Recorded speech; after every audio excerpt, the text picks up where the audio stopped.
We have been looking forward to visiting Dresden for a very long time.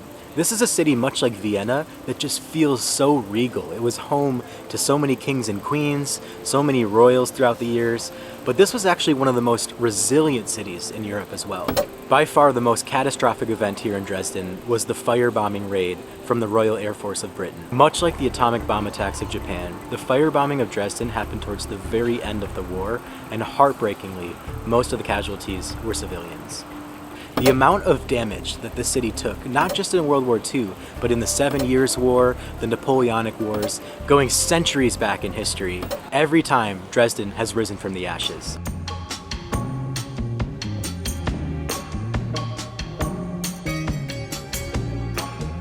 As we're making our way through the Altstadt, or the Old Town here in Dresden, this is Brühl's Terrace. I'm gonna try the German. Brühlische Terrasse, something like that. I'm pretty close, I think. This terrace is one of the best lookout points over the Elbe, and it reminds us of when we were in Hamburg, we were also on the Elbe River. It's just so crazy how far a lot of these rivers go in Germany. Dresden is the second largest city on the Elbe River, and because of the historical significance and incredible architecture, a lot of people refer to Dresden as the Florence of the Elbe.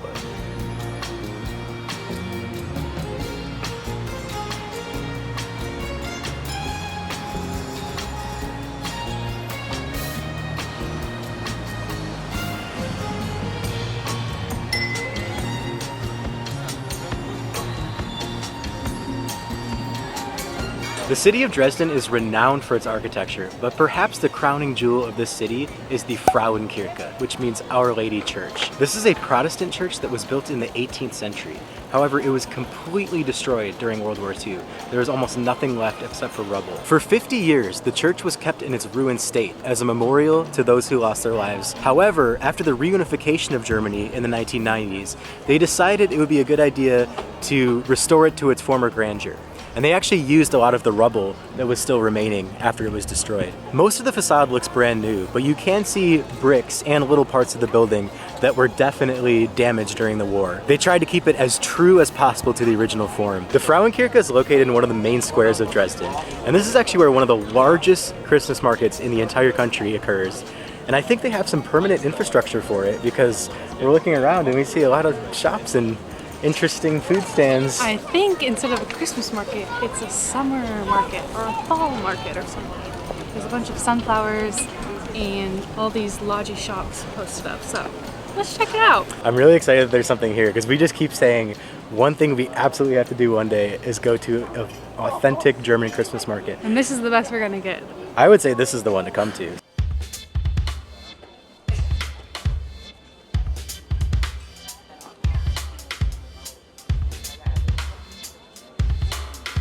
So many different smells going on in this market. I smell sweet donuts to pretzels to, of course, sausage and meats. Lots of Wurst. One of the funniest discoveries I've made here in Germany is that the word Bratwurst actually means fried sausage. Brat means fried, because we've seen Bratkartoffeln a lot on menus, which just means fried potatoes. But back home, we just call them Brats. We don't even say Bratwurst, we just call them Brats. So in German, that just means fried.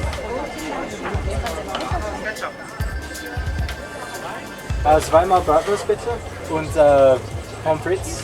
Wie viel? Einmal und zwei. Einmal Pommes. One. Ja. Zwei das und einmal Pommes. Ja, danke schön.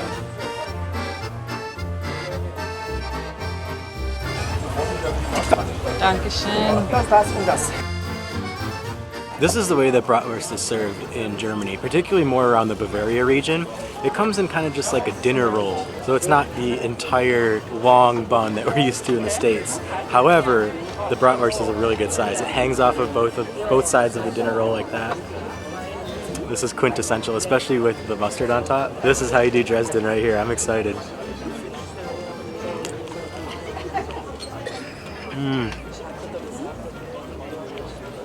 Wow.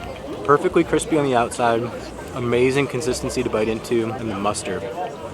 The mustard is the key ingredient.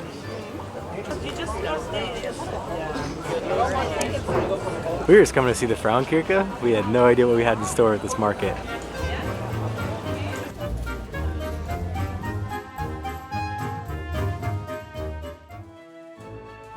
When you walk around the Altstadt of Dresden, it doesn't take long to run into just incredible artwork and architecture. Not far from the Frauenkirche is the Fürstenzug, or the Procession of Princes. This mural depicts almost the entire line of Saxon kings from 1127 all the way up to the 1800s.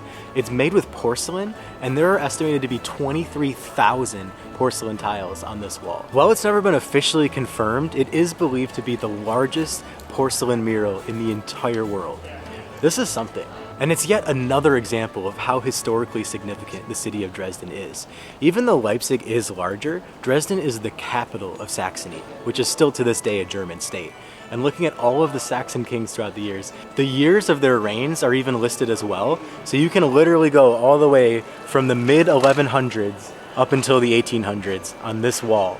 It's over 100 meters long, and it is absolutely breathtaking. When we were doing our prep for Dresden, we saw a lot of pictures of this, but until you actually see it with your own eyes and you're right in front of it, you can't truly appreciate the scale of it. This is huge and must have taken so long to make.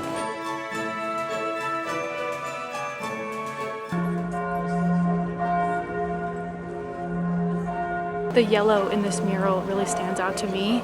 It looks like a tapestry from far away, and even though most of the mural is black and white, the yellow really stands out. You can't even tell that it's porcelain from far away. You really have to get right under it to see the tiles themselves. So much detail, so stunning, and definitely something you have to see while here in Dresden.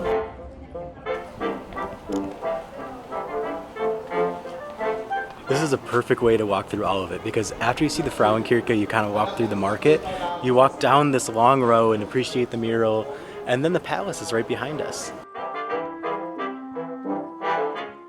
Something that is just so utterly incredible about Dresden is that all of these buildings in the Altstadt were basically destroyed. It was all rubble around us, and yet what was left of the stones from the original buildings, if they could use it, they did in the rebirth. To see these buildings reconstructed in such an authentic way, it really is incredible.